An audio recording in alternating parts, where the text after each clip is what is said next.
क्या आपको भी लगता है कि आपकी लाइफ में सब कुछ आपके कंट्रोल में नहीं है? क्या आप अक्सर सिचुएशन के हिसाब से रिएक्ट करते हैं बजाय इसके कि आप उन्हें कंट्रोल कैसे करें? अगर हाँ, तो आज की जो किताब है वो शायद आपकी सोच बदल दे। हम सब चाहते हैं कि हमारी लाइफ इफेक्टिव हो, लेकिन क्या हम सही आदतों को अपना रहे हैं? सब चाहते हैं कि हमारी लाइफ इफेक्टिव हो, बट क्या हम अपनी सही आदतों को अपना रहे हैं? और आज हम बात करेंगे स्टीफन कोवे की classic book the 7 habits of highly effective people. बहुत ही फेमस बुक है और मैं श्योर हूं कि आप में से काफी लोगों ने इस बुक को पढ़ रखा होगा। The name of the book is the 7 habits of highly effective people. Covey कहते हैं कि सबसे पहली और सबसे जरूरी आदत है बी प्रोएक्टिव। बी प्रोएक्टिव, सक्रिय रहें। इसका मतलब है कि अपनी लाइफ की जिम्मेदारी आपको खुद लेना पड़ेगी। हम अक्सर अपनी प्रॉब्लम्स के लिए दूसरों या सिचुएशन को ब्लेम करते हैं, लेकिन एक प्रोएक्टिव इंसान जानता है कि उसके पास हमेशा चुनने की आजादी है और रिएक्ट करने की आजादी है। उसको पता है कि उसको रिएक्ट कैसे करना है, क्योंकि उसने उस सिचुएशन के बारे में कहीं सोच के रखा है। सोचिए कि सुबह आपके अलार्म नहीं बजी तो आप ऑफिस के लिए लेट हो गए।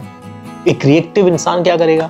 गुस्सा करेगा, ट्रैफिक को कोसेगा, पूरे दिन मूड खराब करेगा। लेकिन एक प्रोएक्टिव इंसान क्या करेगा, इस बारे में आप सोचिए।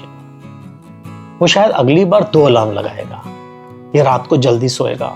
वो जानता था कि वो अपनी सिचुएशन को कंट्रोल नहीं कर सकता, राइट? वो जानता है कि वो सिचुएशन को कंट्रोल नहीं कर सकता, लेकिन अपनी रिएक्शन को जरूर कंट्रोल करता है। ये सिर्फ एक छोटी सी आदत नहीं, ये अपनी पूरी लाइफ को बदल सकती है। बहुत ही डीप मैसेज है, बहुत ही ध्यान से आपको इसको सुनना पड़ेगा और शायद फॉलो करना पड़ेगा, राइट? दूसरा जो सबसे बड़ा सबक है वो begin with the and in mind.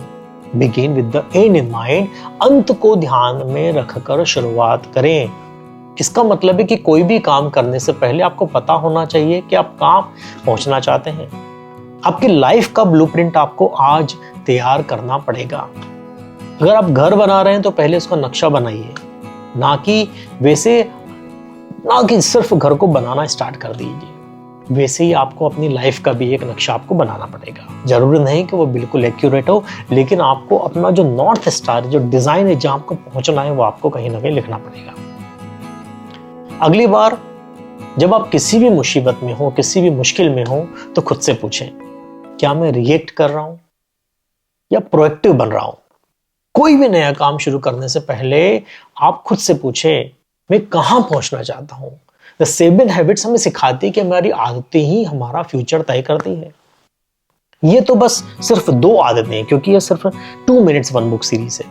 अगली बार हम एक और ऐसी ही किताब के बारे में मिलेंगे जो आपको सिखाएगी कि कैसे आप अपनी लाइफ में सही एग्रीमेंट करके शांति पा सकते हैं। तब तक जुड़े रहिए ट्रैवल एंड लर्न विद अंकुर के साथ और पढ़ते रहिए 7 हैबिट्स ऑफ हाईली सक्सेसफुल की डिटेल में जाइए। Thank you so much.